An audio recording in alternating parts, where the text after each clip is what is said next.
can adopt some. But you don't understand, Osgood.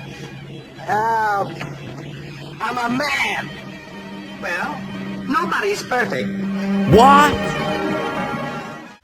Today I'll be diving into one of the most iconic classic films of all time, Some Like It Hot, directed by Billy Wilder, as it came out in 1959, but honestly it still feels so fresh and sharp like it could have been written yesterday. Now, let's start with what I love most about the movie. First of all, the comedy is gold. It's not just physical humor, although there is a lot of that. It's also witty, clever, and packed with double meanings. What's crazy is how well it still holds up. A lot of older comedies lose their punch because humor changes over time, but the movie still gets the real laugh. That's because it doesn't rely on outdated references or easy punchlines. Instead, it finds humor in identity, deception, timing, and total absurdity, and it all works. And also the pacing is perfect. It's rapid fire, and the timing between the actors is on point, and it lands perfectly with precision. It's like a kind of comedy that rewards you for paying attention, is as you watch it many times, you always catch something new. Now, my favorite character, if it wasn't Osgood, has to be Daphne, played by Jack Lemmon. He steals the show, and his physical comedy is top-notch. But what makes his performance so memorable is that he gives Daphne depth. You're not just laughing that he's dressed as a woman, but you're laughing because he fully is committed to this new persona. And honestly, there's moments that you start to feel like he's more comfortable being Daphne than he ever was as Jerry. And his scenes with Osgood were so funny. Speaking of which, my favorite scene is the tango between Daphne and Osgood in the hotel ballroom. The way it's filmed with these steady medium tracking shots really lets you soak in the awkwardness and the energy of the dance. There's a brilliant use of cross-cutting here too, as Daphne's awkward spinning on the dance floor cuts back to Joe, who's trying to romance Sugar on the beach.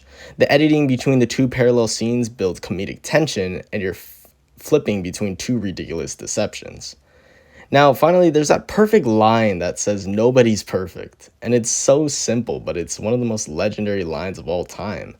Oscar just shrugs and accepts Daphne for who she is after all this chaos. And it's funny, but it's also really profound because it says that love doesn't need an explanation, but it's the kind of line that makes you laugh and think about at the same time because perfection is just not the goal.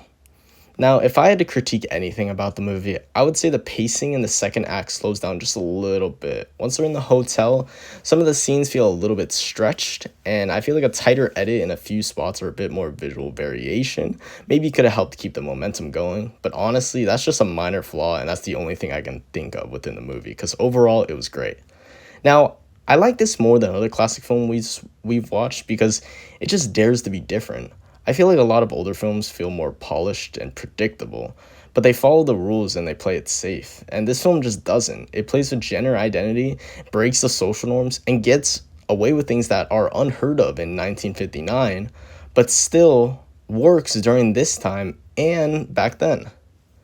Now, some trivia and fun facts that I enjoyed learning about is that the movie was actually banned in Kansas, condemned by the Catholic Legion of Decency in Kansas.